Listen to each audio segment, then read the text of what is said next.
In this section, we will work with the eigenvalue and eigenvector. Now the idea behind what will we discuss, consider the following example. Now let us find the given value and eigenvector of a given matrix. To find eigenvalue, solve the characteristic equation and determinant of A minus lambda I equals to 0, where I is the identity matrix, and for each eigenvalue lambda, find the eigenvector B by solving A minus lambda I equals to 0. And now A minus lambda I equals to, now given the matrix 4 minus 2 minus 1 and 1 1 minus 1, 3 minus 2 2. Now A minus lambda I, this, and now complete to the determinant A minus this determinant equal to 0, and 4 minus lambda, this is common, to find out the determinant of this matrix and solve for eigenvalue.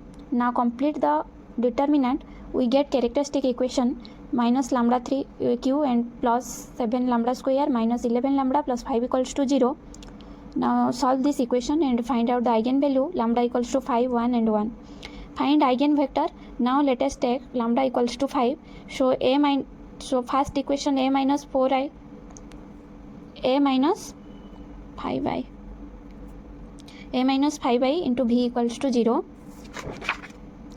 So find out this equation and now solve the system of equation minus 1 minus 2 1, 1 minus 4 minus 1, 3 minus 2 minus 3, and give this equation and find out this equation and solve this equation. We will get V1 equals to 101.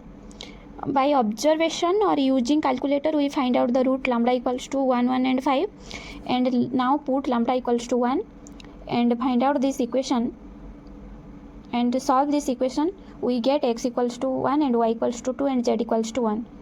So V2 equals to 1 to 1. Now we get our eigenvalue and eigenvector. Here are the some important properties of eigenvalue. It helps IIT JAM, CSIR NET also get. The sum of the eigenvalue is equal to the trace of the matrix, and next the product of the eigenvalue is equal to the determinant value of the matrix. Now the number of 0 eigenvalue is equal to the number of linearly independent row or column of the matrix, and the number of non-zero eigenvalue is equal to the number of row or column which is linearly independent. In this case, the number of 0 eigenvalue is equal to number of linearly dependent, and in this case the number of non-zero eigenvalue is equal to the number of row or column which are linearly independent. And the number of non-zero eigenvalue determine the rank of the matrix, and the number of 0 eigenvalue determine the nullity of the matrix.